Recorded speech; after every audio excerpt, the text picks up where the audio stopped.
Está no ar mais um programa Metalúrgicos em Notícia. Hoje nós vamos falar com Mônica Lourenço Veloso. Ela é secretária de Direitos Humanos e Cidadania da Força Sindical. Tudo bom, Mônica? Tudo bem, David. Esse ano, em dezembro, comemora-se os 60 anos da Declaração dos Direitos Universais. Como a gente vê a declaração aplicada hoje no mundo do trabalho? A declaração ela é um tratado universal, né, em que todos os países do mundo adotam. Agora, nós sabemos também como os países do mundo se utilizam, né, das suas leis ou das suas políticas e o que transformam esses países, né? A gente vive guerra, a gente vive fome, a gente vive desigualdade, né? Então, infelizmente, a declaração ela ainda não vamos dizer assim, o ponto principal que faça com que os países efetivamente tornem isso como uma política efetiva, né?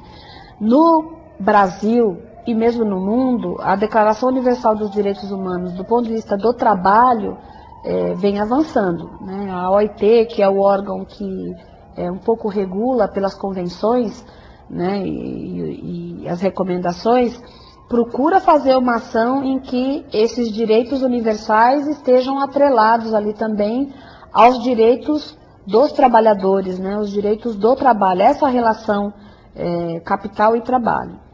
E vem avançando. Eu acho que há passos largos, mas assim, não são muito rápidos, né? São passos um pouco mais lentos, são largos, mas lentos. E no Brasil, eu acho que os avanços, eles correspondem não só à política pública, mas às lutas que a classe trabalhadora faz para com que esses direitos humanos estejam presentes no local de trabalho, né, das pessoas, dos trabalhadores, que esses direitos humanos estejam também presentes na vida desses trabalhadores e suas comunidades. De lá para cá a sociedade mudou muito e a gente viu as grandes metrópoles mudarem de metrópoles industriais para grandes metrópoles, grandes núcleos, centros de serviços, né?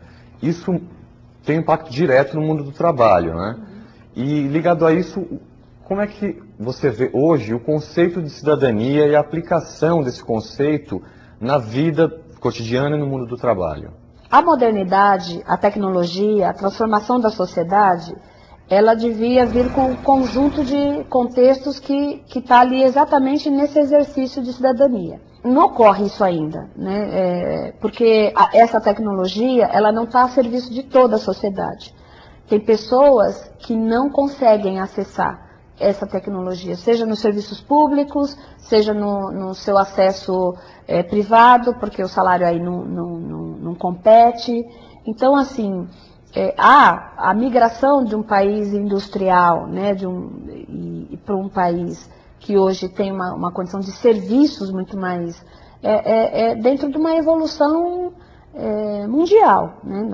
Outros países na Europa que foram industriais hoje vivem uma situação do pós-indústria, né, em que os serviços, aí muito voltados para questões das tecnologias, estejam favoráveis a essa sociedade. Então, acho que a evolução, se ela não olha para o serviço que ela vai prestar para a sociedade como um todo, então aí a gente não tem efetivamente uma sociedade justa nem igual, né, que é ainda a grande questão colocada, né? A gente fala da globalização, né? Em um toque hoje, todo o mercado financeiro, econômico, o que vive os Estados Unidos tem reflexo direto aqui, o que vive a Rússia tem reflexo na Índia, tem reflexo na África, isso em questões de segundos, né? Então, a tecnologia favoreceu, mas ela também trouxe outras questões que fazem com que o mundo do trabalho precisa estar atento,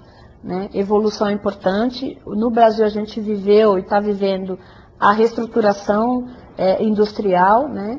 Agora a gente vive uma política industrial ainda que não está fincada fortemente, mas há um avanço.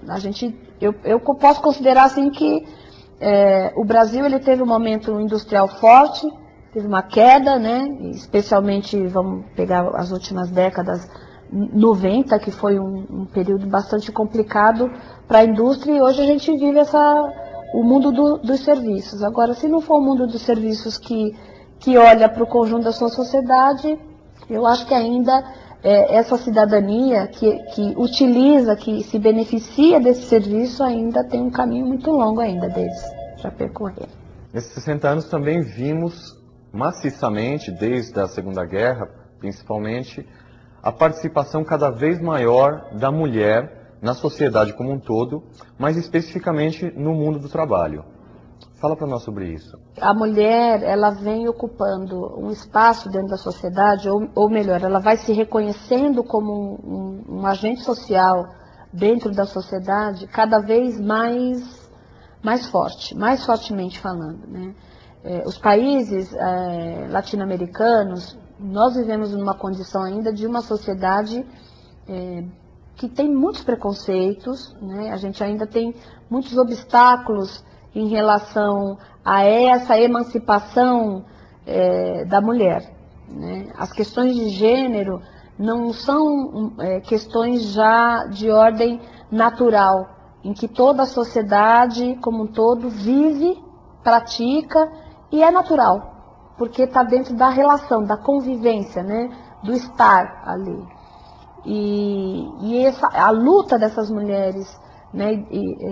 Especialmente pelo mundo do trabalho, vem quebrando isso, né? Então, nós temos mulheres presentes em vários movimentos da sociedade, mas é no mundo do trabalho em que ela efetivamente, na minha opinião, no ponto de vista daquilo que a gente avalia, reflexiona aqui na Central, é onde a mulher efetivamente tem garantido incorporar na pauta de discussão as suas questões específicas, né? E são questões específicas que dão contribuição para toda a sociedade brasileira, para toda a classe trabalhadora.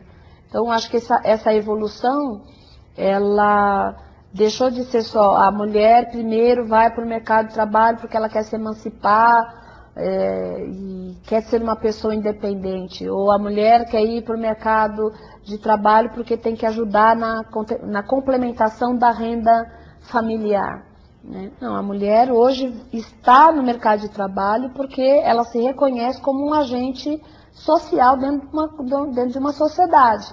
E isso está tornando a nossa sociedade uma sociedade mais igual nesse sentido, né? Em que hoje as mulheres já representam mais de 47% da força de trabalho, né?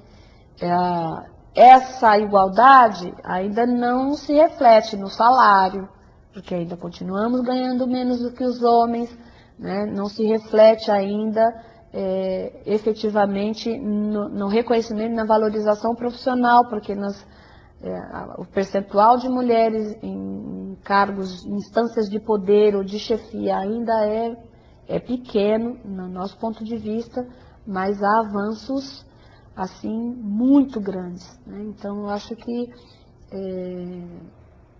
é uma evolução e uma vitória muito grande das mulheres brasileiras, especialmente, né? E a questão, por exemplo, das mulheres que cumprem dupla, tripla jornada de trabalho, as que precisam trabalhar e têm de deixar o filho ou a filha com a mãe, com o parente, não dispõe de creche na própria empresa, às vezes a creche que tem é longe de casa, né? E outras questões, por exemplo, você bem mencionou o fato delas não terem ainda acesso aos cargos mais elevados, a diferença dos salários. Que outras questões estão na pauta especificamente das mulheres ligadas ao mundo do trabalho? Quando a gente faz a discussão dessa inserção das mulheres no mundo do trabalho, na sociedade, eu acho que a gente traz para o debate da sociedade o que a gente chama da responsabilidade compartilhada, né? Então, quando a gente está falando ali a dupla jornada, a tripla jornada de trabalho, nós não estamos falando só das condições em que essas mulheres estão colocadas, né? Porque é aquilo que eu estava falando, nós vivemos numa sociedade em que a responsabilidade doméstica, a responsabilidade do cuidado dos filhos, a responsabilidade da maternidade, a responsabilidade, às vezes, do cuidado, inclusive, dos pais, ou seja, dos idosos, está sempre ao cargo da mulher, né? E a sociedade hoje já começa a acordar para um debate de que essa responsabilidade que nós chamamos de compartilhada é de todo mundo, não é só das mulheres. Numa pesquisa recente feita pela OIT, diz ali quanto tempo uma família, o homem e a mulher, dispendiam para alguns afazeres domésticos, né?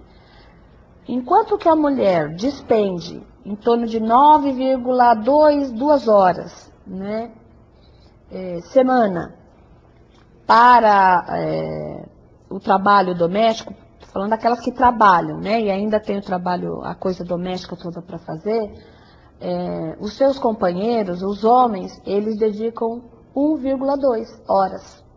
Então, olha a disparidade, né, em que se coloca. Os homens dedicam mais tempo aos filhos, mas ainda assim nós estamos falando de 3,4 horas, né, para os idosos, meia hora. Então, assim, fica mesmo a cargo da responsabilidade das mulheres, e por isso que as mulheres vêm com esse brado de a dupla jornada, a tripla jornada de trabalho, né? Eu acho que isso coloca para a sociedade uma responsabilidade de fazer um debate mais concreto e quebrar alguns paradigmas, né? Quando a gente fala da relação de gênero, é exatamente disso que a gente está falando, né? É claro que isso tem ainda uma influência muito grande nas decisões que essas mulheres tomam para ir para o mercado de trabalho, para o tipo de trabalho que ela vai fazer, né? Então, como a nossa sociedade ainda não olha, não regula isso de forma socialmente igual, então a gente fica com os trabalhos mais precários, né? Tem jornadas extensas, porque como ele é precário, você tem que trabalhar mais para ver se ganha um pouquinho mais, e isso vai criando ou fortalecendo um círculo vicioso que a gente vive, né? Ao mesmo tempo, tem o contraponto da evolução. Como as mulheres também demoraram um pouquinho mais de tempo para assumir mais esse mercado de trabalho, elas foram e estão vindo mais preparadas, porque tem mais tempo nos bancos escolares do que os homens. Então, portanto, esse ponto favorável hoje tem feito também com que as empresas comecem a enxergar nas mulheres profissionais de extrema competência e que têm as condições de assumir funções de chefia, sim. Pelas condições que ela acabou exercitando no espaço doméstico, que é a relação da família, portanto, o trabalho de equipe, a possibilidade do trato em questões mais ambíguas dentro do local de trabalho, que o homem tem mais dificuldade de lidar, as mulheres têm mais facilidade. Então, hoje nós já temos empresas que já olham para as mulheres como profissionais mais qualificadas para lidar com equipe, para lidar com determinadas posições e decisões que aí o cargo exige, né? Agora, salário continua ainda não compatível, né, com aquilo que efetivamente ela exercita. Agora, se a gente for falar também do salário dos trabalhadores como um todo, né, a gente ainda vive uma sociedade, um mundo do trabalho que não paga efetivamente aquilo que o trabalhador merece. Nós estamos vivendo um momento bom de aquecimento econômico e isso não significa melhores salários para o bolso do trabalhador.